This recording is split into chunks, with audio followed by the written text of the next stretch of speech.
No secret that something I'm very passionate about is our armed services. As a veteran that served in the military, in the Army for several years, it's something that I feel that's pertinent that we support.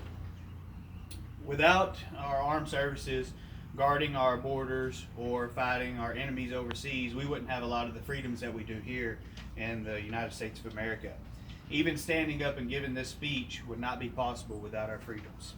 So, what are the five branches of service, you might ask? Well, they're pretty simple. They're the Army, Marines, Navy, Coast Guard, and the Air Force. The Army got its start in 1775. It's the oldest branch of the military, and it was actually started by George Washington. At that time, the 13 colonies needed a way to fight back the British, and so George Washington started the Continental Army. The Navy, although it wasn't an official branch until 1798, it was also started around 1775. Same thing, George Washington started it. He needed a way to fight back the British in the seas, so they first started the Continental Navy. And then later in 1798, it became its own establishment as the United States Navy. The Marines was established also in 1775 to aid in missions that required a ground force for the Navy, but they did not get their own separate branch until 1798.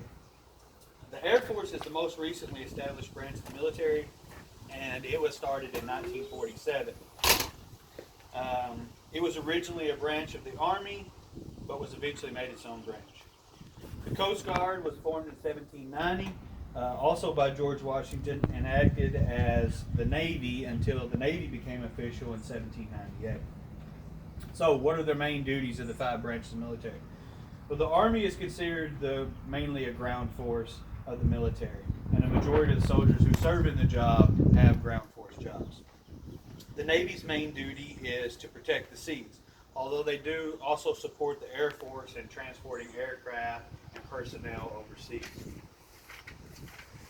The Marines' duties have slowly changed over the years. Initially, they were started as a sister service to the Navy, and they used them as ground forces.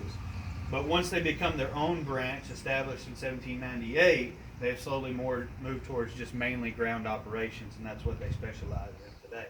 They're still heavily supported by the Navy for supportive needs, such as medics and a ride to get to places. The Air Force, its main purpose is to provide security for the United States through air, and they also have a space exploration program. The Coast Guard is kind of unique. It's usually the forgotten service, and they act as both a federal law enforcement agency and a branch of the armed military service. So in the times of peace, they operate as a federal law enforcement, and they operate under the Department of Homeland Security.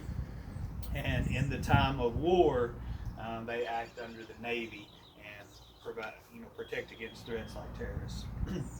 In conclusion, we would not be able to enjoy many of the freedoms that we have today without the brave men and women that served in our armed forces. And now, hopefully, after today, you understand and know a little bit more about our armed services.